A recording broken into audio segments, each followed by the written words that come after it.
기본적으로 협상에는 이 가장 중요하다고 보시면 돼요. 사람들은 자기가 권력을 가지면 그 권력을 행사하려고 하고요. 그 권력의 행사에는 중도라는 게 없어요. 그냥 그 권력을 끝까지 행사하는 거예요. 낯선 사람한테 굉장히 인색하고 자기보다 약자에게 굉장히 강해지는 게 인간의 기본적인 본성이라는 걸 드러내는 실험이라고도 할 수 있습니다. 거절을 잘하는 게 굉장히 중요한 훈련인데 우리는 너무 착한 아이를 좋아하다 보니까 뭔가 거절하거나 싫어라고 얘기하는 거를 굉장히 나쁜 게 아닌데도 불구하고 그냥 고분고분하고 말 잘 듣는 걸 너무 좋아한다고 할까요? 사실은 그런 건 아니죠. 그런 사람들은 나중에 사기를 당하거나 아니면 불리한 상황에 처해 있을 확률이 생각보다 높습니다.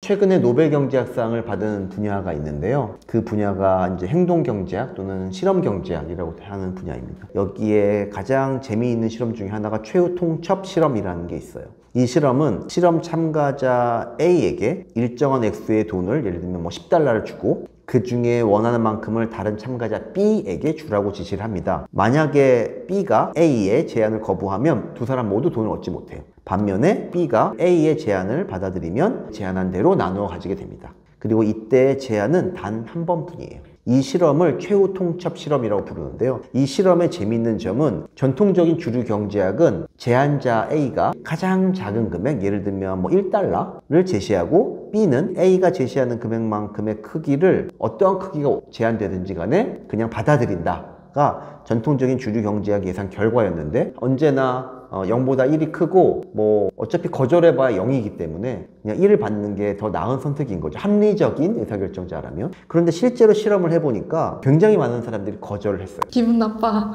네, 맞아요. 제안하는 쪽에서도 $1를 제안하는 게 아니라 한 $3나 한 $4 정도로 제안하는 경향이 나타났고 한 $3 이하로 제안을 받으면 굉장히 많이 거절을 했던 거죠. 즉 우리가 이런 결과를 봤을 때 사람들이 합리적이라고 가정하고 있는 경제학의 기본적인 토대가 사실은 굉장히 불안정하다라는 걸 알 수 있고요. 그리고 이렇게 불안정하게 되는 요인 중에 핵심적인 요인은 형평성이라는 데 있습니다. 사람들은 형평성을 생각보다 중요하게 여겨서 형평성이 없다라고 생각이 되면 굉장히 분노하면서 나한테 손해가 되더라도 거절하는 경향이 있어요. 응징해야 된다고 생각하는 경향이 있고요. 금액이 커지면 안 나타나느냐? 그렇지가 않습니다. 내가 많은 손해를 보는 것처럼 보이는 게임들에서도 정도의 차이는 있지만 경향성으로는 굉장히 유사하게 나타나요. 인간들은 실제로는 매우 중요한 가치로 형평성을 생각하고 있다는 걸 뜻하고요. 그런데 그럼 이 형평성이 어디에서 오는가를 조금 더 생각해 보면 최후 통첩 실험의 변형 버전이 있어요. 독재자 실험이라고 하는 건데 최후 통첩 실험이랑 완전히 똑같은데요. 단 하나만 틀립니다.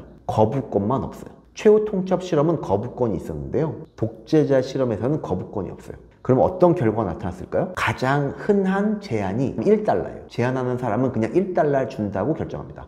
따라서 이 형평성에 대한 굉장히 중요한 함의는 뭐냐면 결국 상대방에게 거부권이 있을 거라고 생각하는가 없을 거라고 생각하는가예요. 즉 형평성은 상대방을 생각해서 하는 게 아니고요. 내가 제안했을 때 상대방이 거절할 용기가 있거나 거절할 권리가 있다고 생각하면 형평성이 높아지는 거고요. 저 사람은 내가 그렇게 해도 거절하지 않을 거야 라고 생각하면 할수록 아니면 거절하지 못할 거야 라고 생각하면 할수록 거꾸로 굉장히 불공정해집니다. 이제 가혹해지네요. 네, 맞아요. 근데 그게 그 사람이 나빠서 그런 게 아니고요. 어떻게 보면 인간의 본성에 상대방으로부터의 거절을 굉장히 중요하게 생각하는 가치관이 있어서 그래요. 혹은 이제 사람 간의 그 권력의 분배랄까요? 그런 거에 따라 사람이 진짜 다르게 움직이게 되는? 네, 맞아요. 그래서 이거를 권력의 본능이라고 볼 수 있습니다. 사람들은 자기가 권력을 가지면 그 권력을 행사하려고 하고요. 그 권력의 행사에는 중도라는 게 없어요. 그냥 그 권력을 끝까지 행사하는 거예요.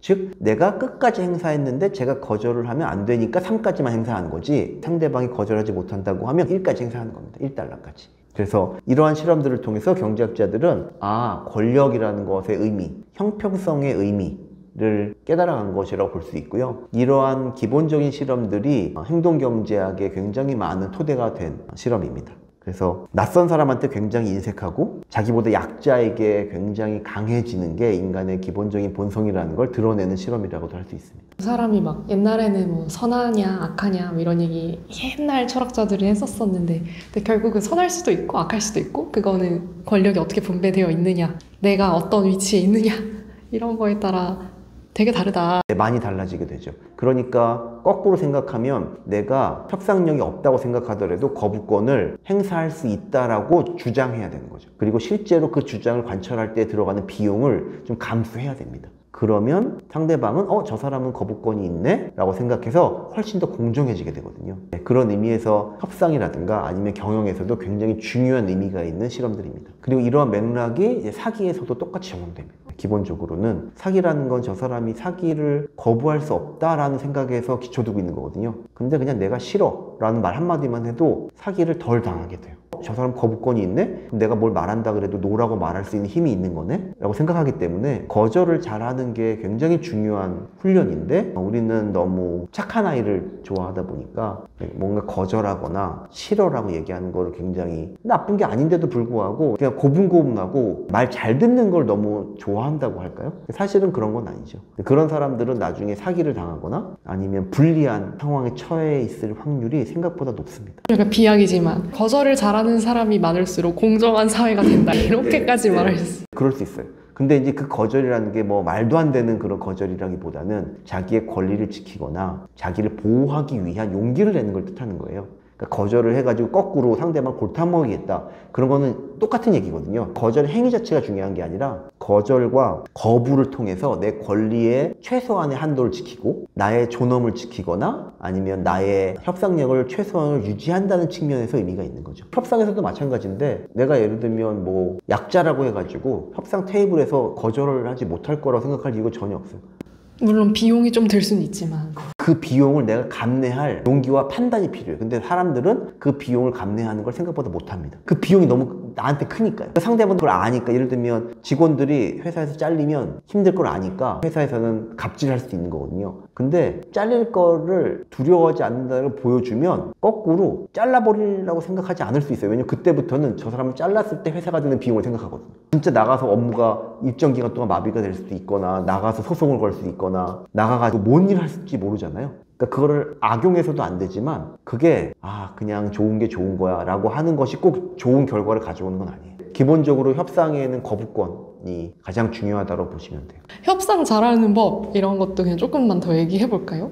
해주실 말씀이 있다면? 협상 잘하는 법은 가장 기본적으로는 나의 욕구와 상대방의 욕구를 잘 알아서 무엇을 교환할 것인지에 대해서 정확히 아는 게 첫 번째고요. 상대방이 예를 들면 금을 주고 내가 식량을 줄 수 있다라는 걸 알아요. 그럼 그 두 개는 교환이 일어나는 게 맞을 텐데 정도의 문제일 거잖아요. 그럴 때부터는 이제 내가 얼마나 그 제안을 거절할 수 있는가로 귀결되는 거거든요. 그리고 내가 얼마나 그 제안을 거절할 수 있는가는 결국 이 협상이 깨졌을 때 내가 다른 대안이 무엇인가를 아는 게 중요한 거예요. 쌀과 금을 교환하는데 이득을 10을 본다고 칩시다. 근데 다른 대안이 이득이 1이에요. 그럼 나는 1보다만 크면 되는 거잖아요. 근데 그걸 저 사람한테 얘기할 필요는 없잖아요. 근데 다른 대안이 한 9쯤 되는 게 있어요. 그럼 나는 쉽게 이 제안을 거절할 수도 있는 거잖아요. 즉 그런 경우 협상력이 강한 거잖아요. 그래서 협상을 잘하기 위해서는 상대방이 원하는 걸 주고 내가 원하는 것을 가져갈 수 있는 방법을 찾는 거와 그 방법에서도 내가 더 이득을 볼 수 있으려면 내 차선의 대안이 무엇인지를 확인해서 그거보다 내가 여기서 이득을 보면 된다 라고 생각하면 협상에서 되게 유리한 측면을 차지할 수 있겠죠.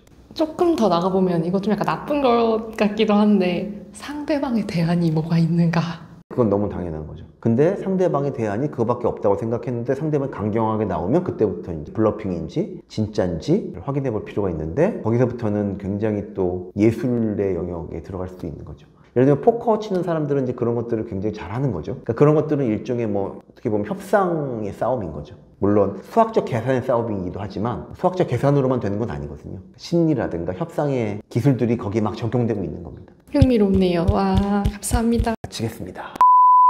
선생님 재밌는 얘기 해주세요. 질문이 재밌는 얘기예요? 알았어요. 최근에 노벨 경제학상을 받은 분야가 있는데요. 그 분야가 이제 행동 경제학 또는 실험 경제학이라고 하는 분야입니다.